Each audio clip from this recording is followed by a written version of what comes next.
Madhava Kunja Bihari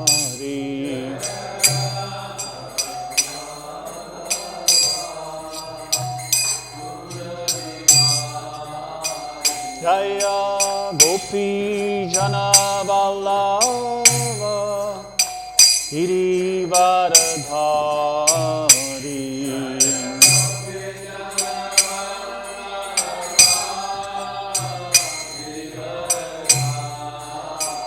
Jaya Gopi Jana Vallabha Girivaradhari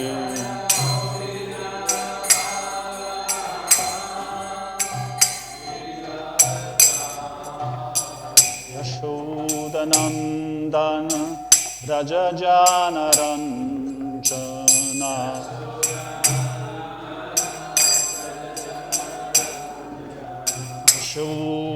Yashodanandan Vrajajanaranjana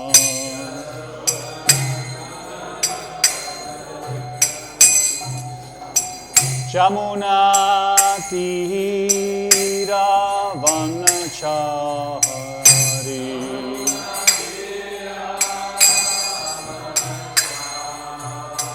Jamuna Tira Vanachari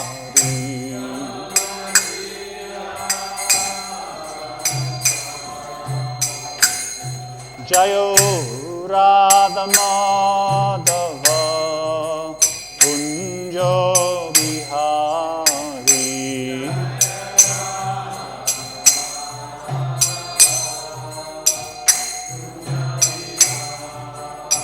Jayo Radha Madhava Kunja Bihari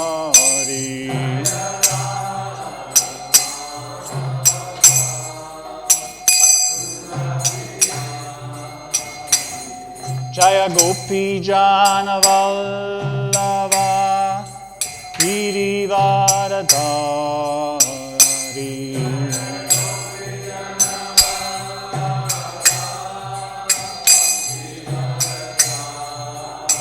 Jaya Gopi Jana Vallabha Girivaradhari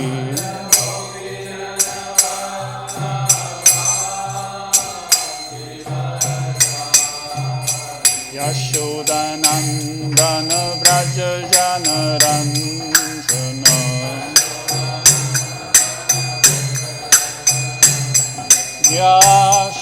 Yashodanandana Vrajajanaranjana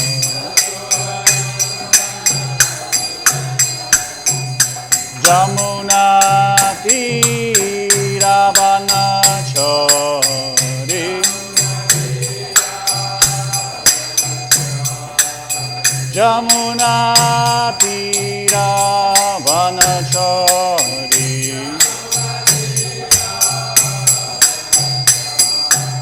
Jaya Radha Madhava Kunja Bihari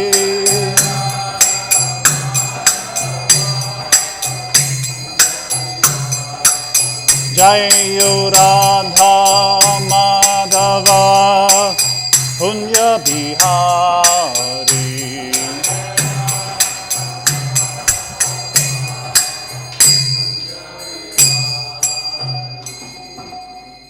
Jai Om Vishnupa Paramahamsa Parivraja Akacharya Stoparishata Srimad His Divine Grace A.C. Bhaktivedanta Swami Shiva Prabhupada Ki ISKCON Founder Acharya Srila Prabhupada Ki Ananda Koti Vaishnava Vrinda Ki Prem Se Gaho Sri Krishna Chaitanya Prabhu Nityananda Sri Advaita Gadadhar Shivas Adi Gaura Bhakta Vrinda Ki Sri Sri Radha Krishna Gopa Gopinath Shama Kunda Radha Kunda Giri Govardhana Ki Vrindavan Mayapur Dhama Ki Bhakti Devi Tulsi Maharani Ki Ganga Jamuna Maya Ki Samaveda Bhakta Vrinda Ki All glories to the assembled devotees. All glories to the assembled devotees. All glories to the assembled devotees. All glories to Srila Prabhupada.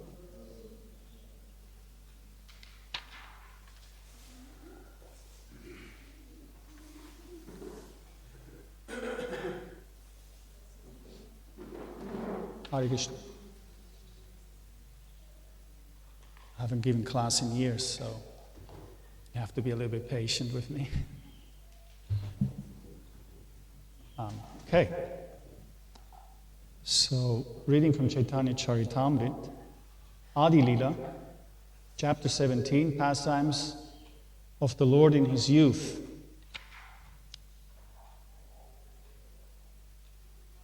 So this is the last chapter of the Adi Lila, which is the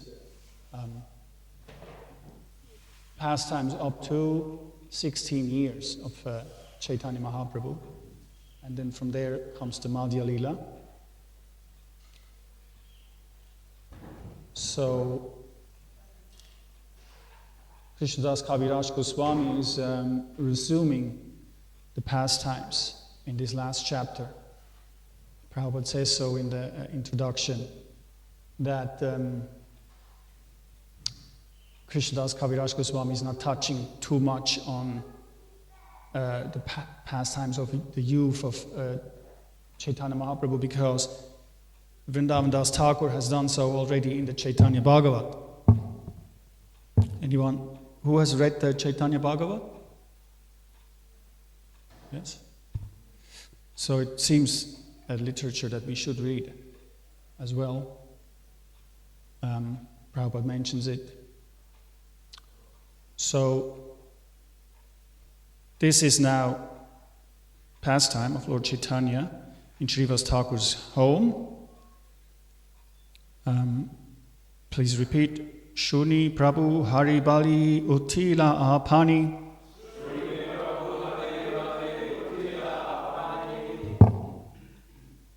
Utila Vaishnava Sabha Hari Hari Dvani. Shuni Prabhu Hari Bali Utila Apani. Utila Vaishnava Sabha Hari Hari Dvani. Shuni Prabhu Hari Bali Utila Apani.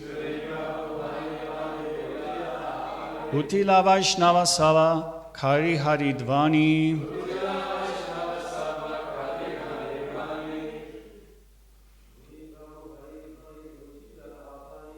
Shuni Prabhu Hari Bali Utila Apani. Vaishnava Sabha Hari Hari Dvani.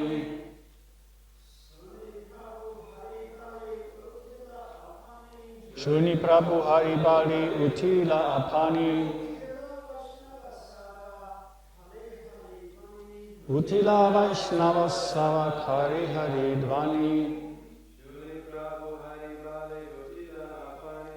Shuni Prabhu Hari Bali Utila Apani.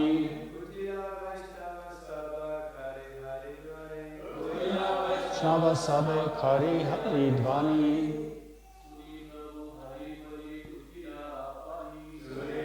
Hari Bali Utila Apani.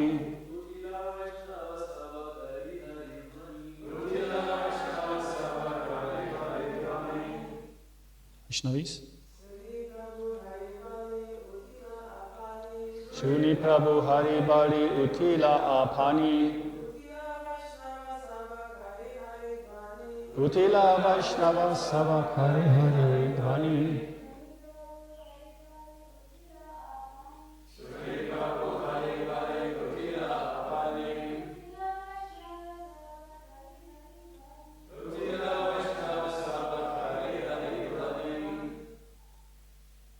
Shuni, hearing, Prabhu, the Lord, Hari, the holy name of the Lord, Bali, chanting, Utila, got up, Apani, personally, Utila, got up, Vaishnava, all the devotees, Sava, all, Kari, making, Haridvani, vibration of the holy name, Hari Hari. Translation, hearing this, the Lord got up chanting, Hari Hari. Following him, all the other Vaishnavas also got up, chanting the vibration of the holy name. No purport, so next verse. Kirtan karite Prabhu karila gamana sange chari aishe kaji ulasitamana. Sri Chaitanya Mahaprabhu went back to perform kirtan, and the Kazi, his mind jubilant, went with him.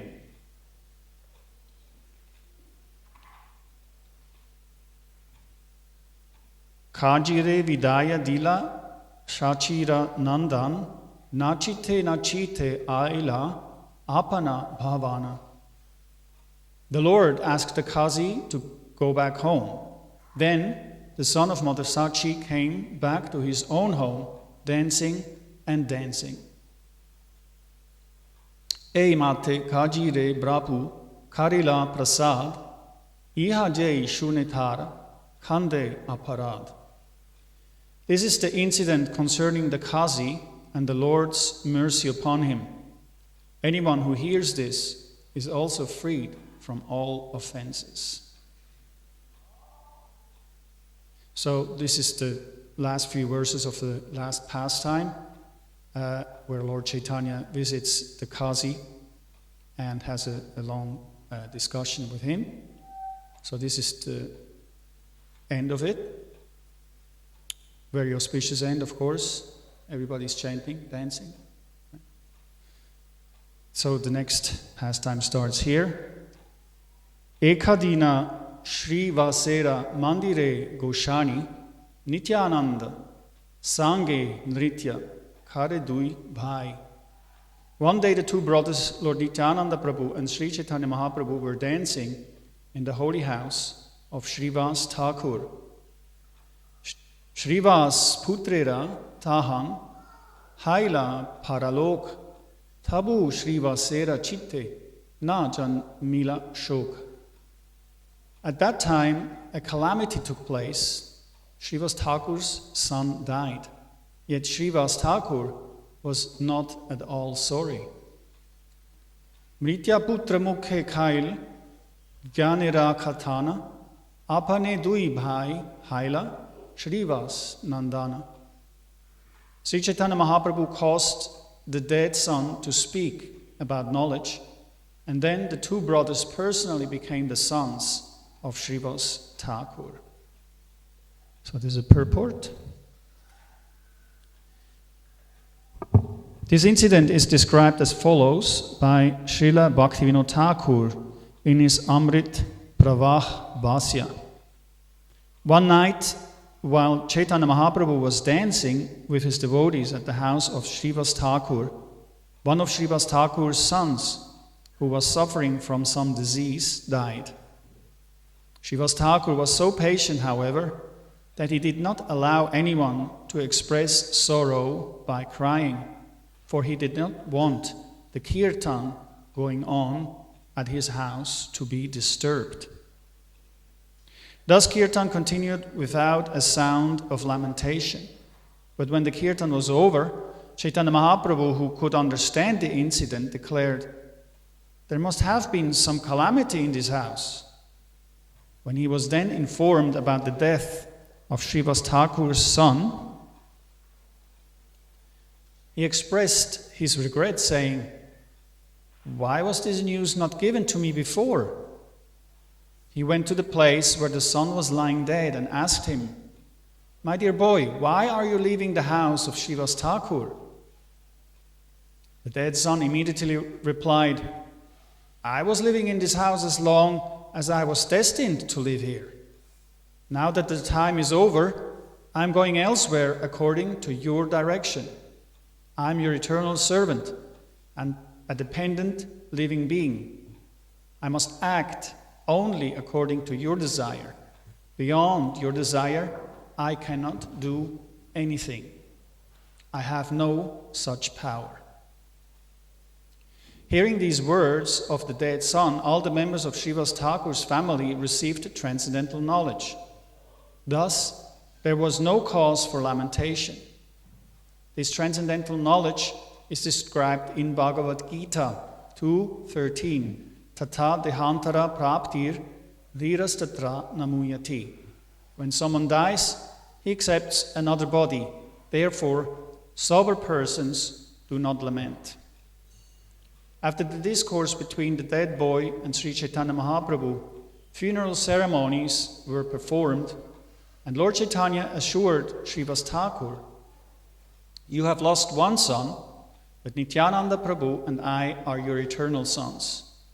We shall never be able to give up your company."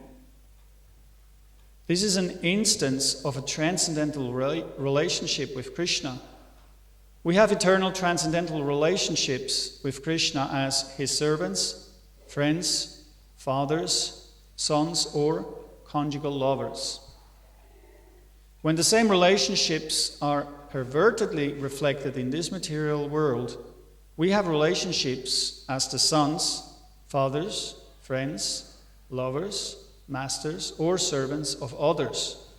But all these relationships are subject to termination within a definite period.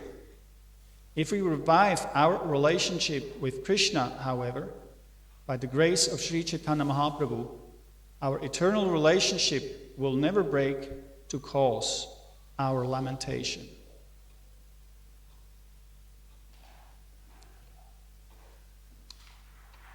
Just repeat the last verse. Mrita putra mukhe khaila, gyanera katana, apane dui bhai haila, Shrivas Nandana. Sri Chaitanya Mahaprabhu caused the dead son to speak about knowledge, and then the two brothers personally became the sons of Srivas Thakur.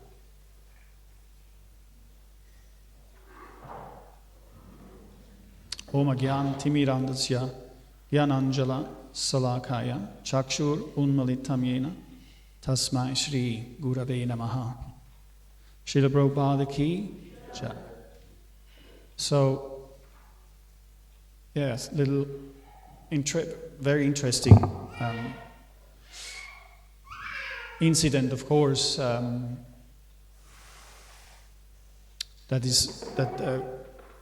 Krishnadas Kaviraj Goswamis decided worth mentioning here.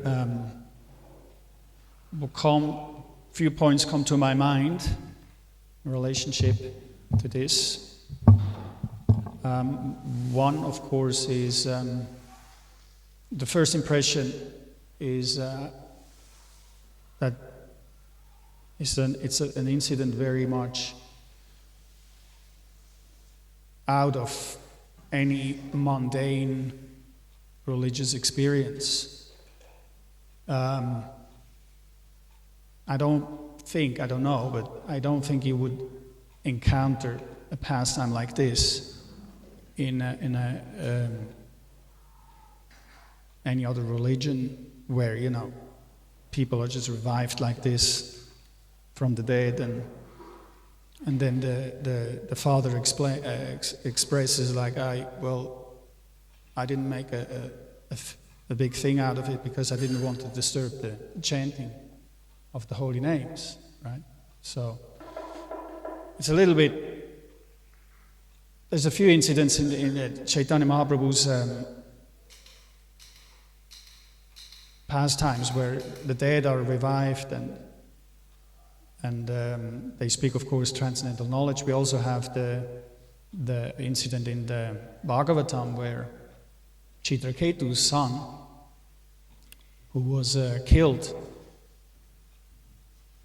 poisoned, and then Narada Muni comes and revives the child and says, you're can't remember exactly, but I think he's pointing out that your parents are in great distress.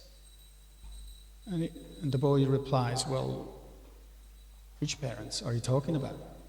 I've had millions of parents like that. And here, interesting as well, that the person revives and he says, well, boy, why have you left this home? Why are you leaving the home of your father? And he says, well, my time is up. I have to move on. It's your desire. You're the cause of everything. So I have to move on. And this is, of course, interesting because it transfers us into a higher or a bigger perspective. That's what I think Krishna consciousness is all about, to give us a broader perspective of things. As soon as you get in touch with the devotees, immediately this higher perspective is there, right? Immediately you talk to a devotee and he talks of a higher reality. A reality which is that there is spiritual world, there's Krishna Loka, and from there everything comes. And in the material world, we're part of that. It's not you're kind of locked in a planet where there's so much scientific progress to make life eternal, right? That's what you're taught in school.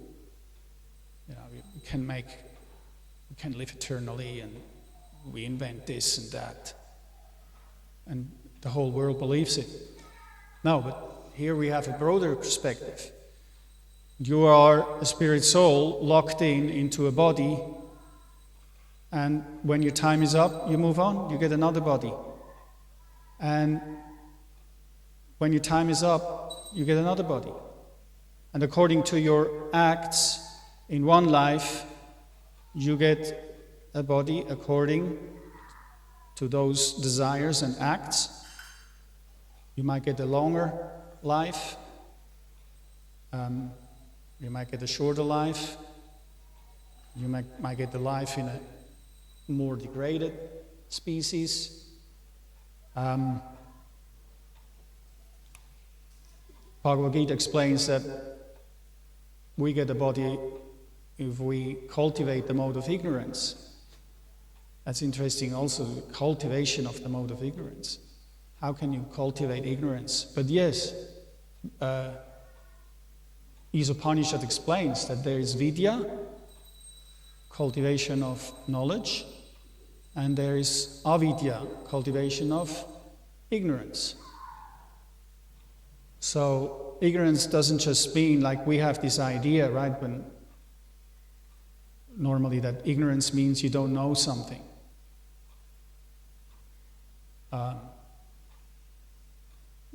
Whereas I need to go there and somebody says, I don't know, and it's, they're so ignorant. How can you not know this? How can you not know that? But actually in the Vedas, ignorance is also a cultivation. Knowledge that actually attaches you more to the body.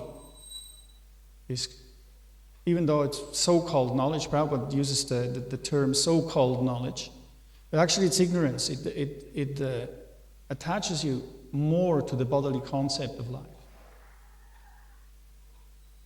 So if we cultivate ignorance in this life, especially the four regulative, or the four types of sins, meat eating, intoxication, illicit sex, and gambling, if we cultivate knowledge even in this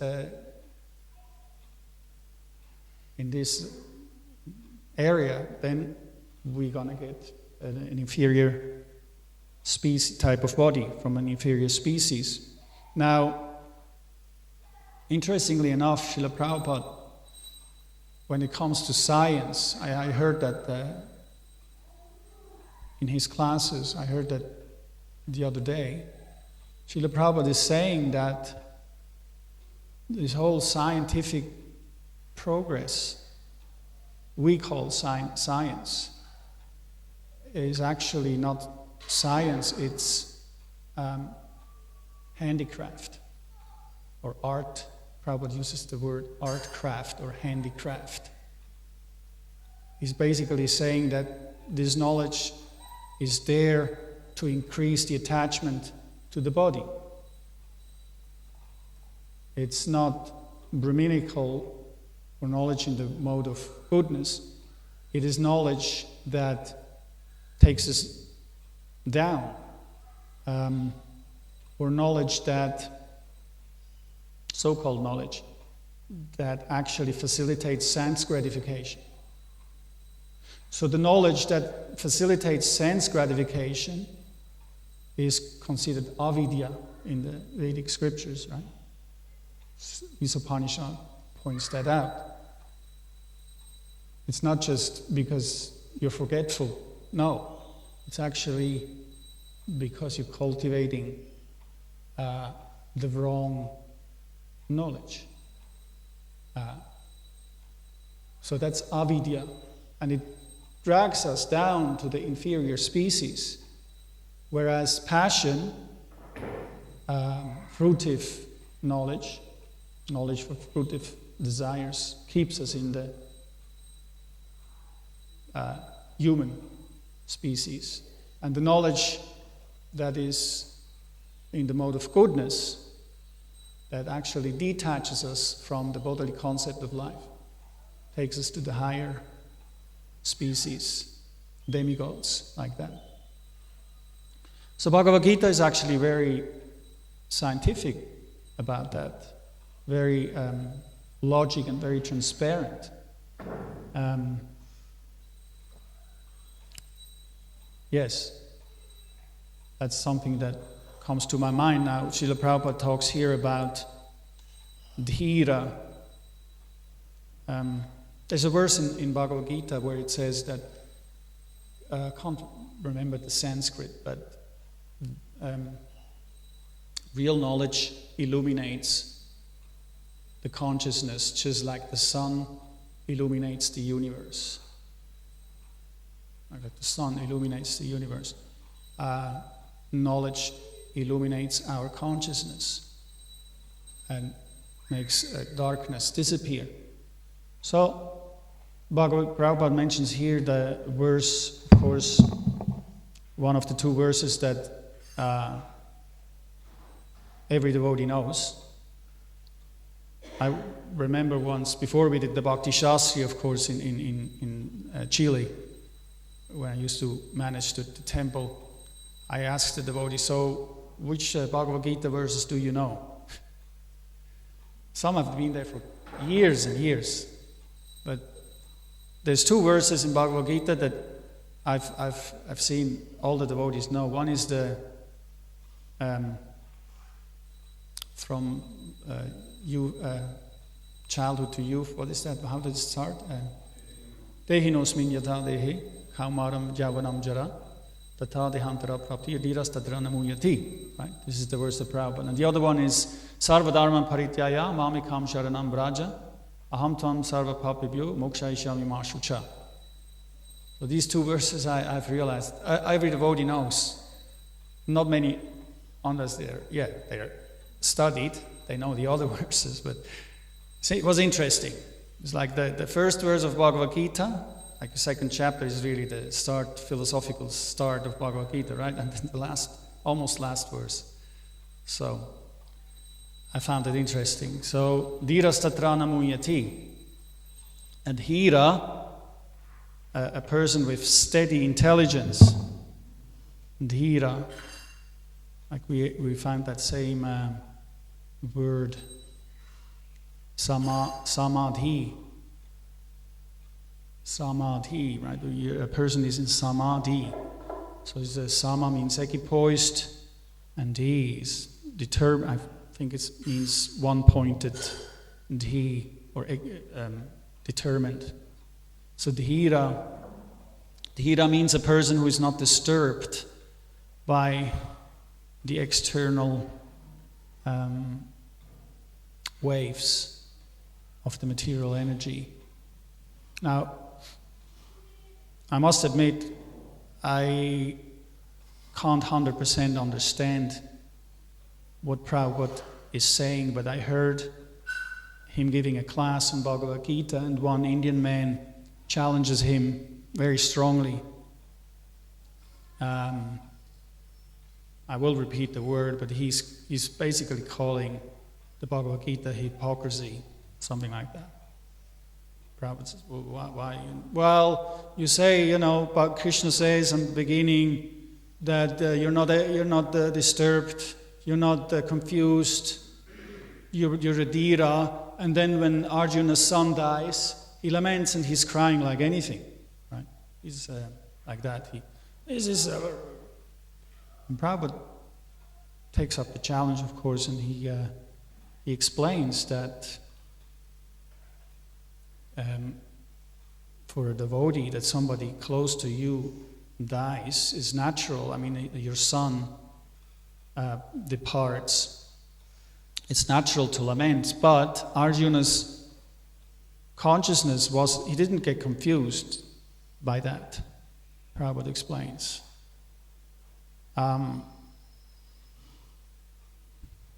Exactly what's the difference between here, Srivas Thakur, and Arjuna? As I say, I wouldn't be able to respond that at this stage 100%. But Arjuna lamented very strongly. And for people who, like Mary, I heard that from a class of Yadunandan Swami, for somebody who loses a family member, the time for remorse and, what do you call it? Like mourning, yes, mourning, is 1 year. You mourn up to 1 year. The family actually, of course there's different rituals before that, but actually the mourning is there up to 1 year. I don't know exactly where he has taken that from, what I heard from him in this connection. And you see that in the Mahabharata, there's mourning, there's a lot of mourning there. But at the same time, you can see that it's not that anyone is, at least I haven't found it, but any of the Pandavas is accusing Krishna, why are you doing this? Why? No, their Krishna consciousness is not disturbed. They might lament for the departure of a family member, but their Krishna consciousness is not affected. So that's what Dhira actually means. It means, very fixed, steady, with a steady mind. So of course this is, imagine this is the beginning of Bhagavad Gita. Of course the second chapter is like an introduction, giving different hints, you could say, hints of what's going to come during the whole book, right? Bhagavad Gita. But so the Dhira is basically you could say the introduction, that we should be Dhiras, equipoised in even the highest, or incidences of highest suffering. And that's the beginning. So it's a big challenge for us who are, especially like in my case, involved in the world, and you become so excited when things, work out properly, and you become very morose, is that the word? When things don't work out so well. Morose, frustrated, angry, which is now the point, interesting point I think, is that what makes us Dhira really? Is it just, faking that, I'm not affected, by the death of my son, or, by the words of a family member, maybe, who can be very piercing sometimes, can they? Hard, getting pierced. So I just, I'm not affected by it. No. I understand. My understanding is this same knowledge that gives us a higher perspective, a broader perspective. What I find interesting is that psychology also, modern psychology, they gave this example of when they deal with people with anger management. They talk about Google Maps. Google Maps, you zoom out and you see the broader picture, right? So when you become angry, or disturbed, frustrated, one of the techniques is to distance yourself and try to understand the broader picture. That's one of their techniques. So if it works in that sense, in the modern psychology, to control at least your anger. So what to say of us as devotees? If we zoom out from these ideas that have been there for millions of lifetimes, not even millions of years, millions of lifetimes, hammered into us that, you have to do this, you have to, which is, of course we have, especially as human beings, but even as animals, we do so many things, millions of lifetimes, you do the same thing, right? I have to get food, I have to get sleep, I have to get company, I have to get progeny, all these things, it's just there for millions of lives. Now you're human life. Now you have to do this. Yes, but first of all, your duty is to understand the broader picture. And that will give, here, as it's, Prabhupada is saying, if we, the last phrase I'm going to repeat, if we revive our relationship with Krishna, however, by the grace of Sri Chaitanya Mahaprabhu, our eternal relationship will never break to cause our lamentation. So, very easy in that sense. If we actually understand the broader picture that I'm a servant of Krishna, whatever my relationship might be, but basically I'm a servant, and yes, this is my eternal position. Then if I revive that relationship strongly, then I automatically become Dhira. There's no effort. Like, okay, you have to not be affected, so do this, do that. No. If you actually revive your relationship with Krishna, then Dhira is, what's the word?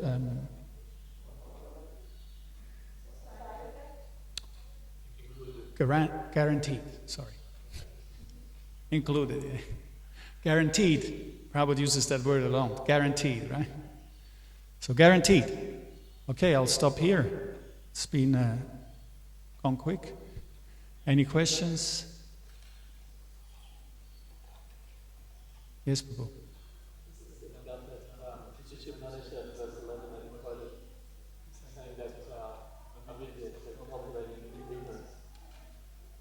How is it in that second line of that verse, by cultivating that ignorance, you get free from repeated birth and death? From cultivating that ignorance? The second part of that verse. By cultivating vidya, you get entrance to the avidya, and by avidya, you get free from repeated birth and death. Avidya, okay. Well, yeah, the knowledge, in the Vedas,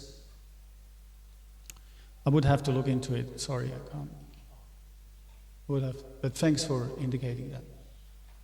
I'll definitely work on it, look into it. But yeah.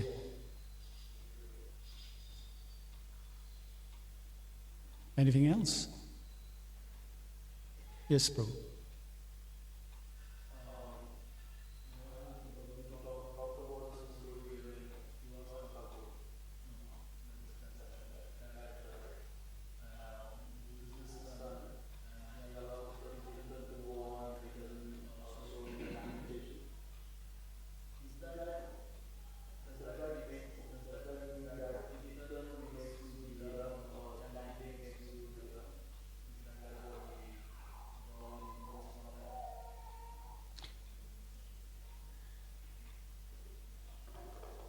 I don't think the pastime is actually exactly to point out that, but yeah, it could be one of the things you can learn from that, yeah. The boy was definitely Dhira, and his father too. So, and they were chanting, right? But chanting, in our tradition, it's Shravanam Kirtanam. Chanting has to be or accompanied or you could say even before chanting comes the hearing. Unless you hear properly, you possibly not be able to chant properly.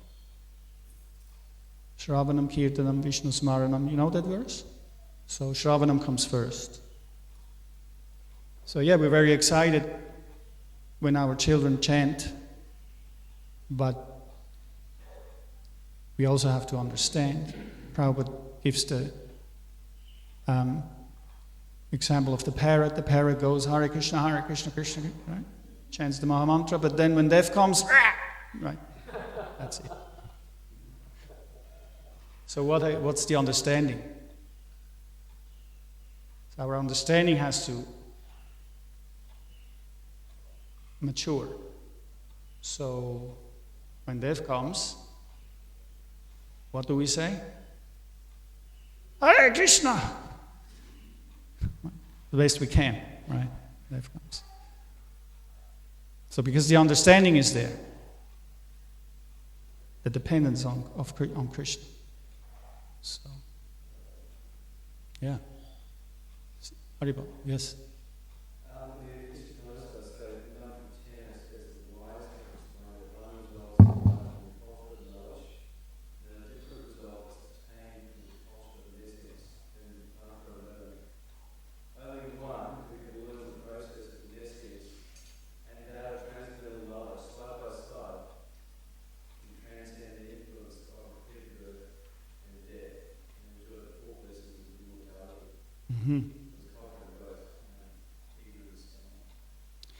Yeah, the Vedas give. There's.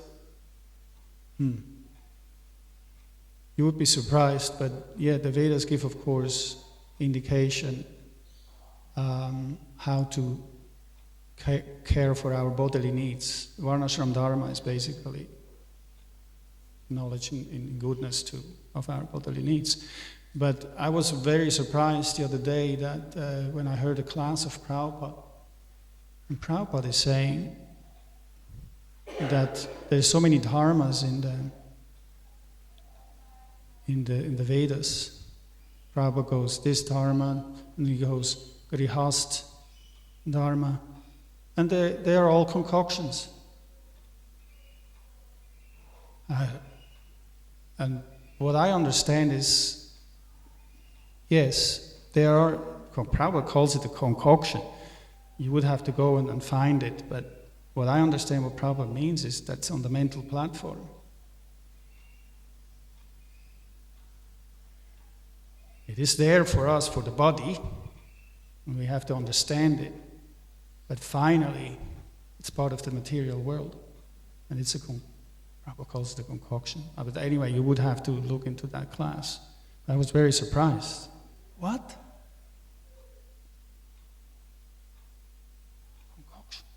But anyway, that's what Prabhupada says, and then you have, of course, to listen to the class. But it's knowledge that's there, and yeah. And the ultimate knowledge is the knowledge that we, want to connect with Krishna, spiritual knowledge. Anyway, I admit I have to look into it further. Sorry to confuse, but Prabhupada is pretty straightforward on these points. Thank you. Hare Krishna.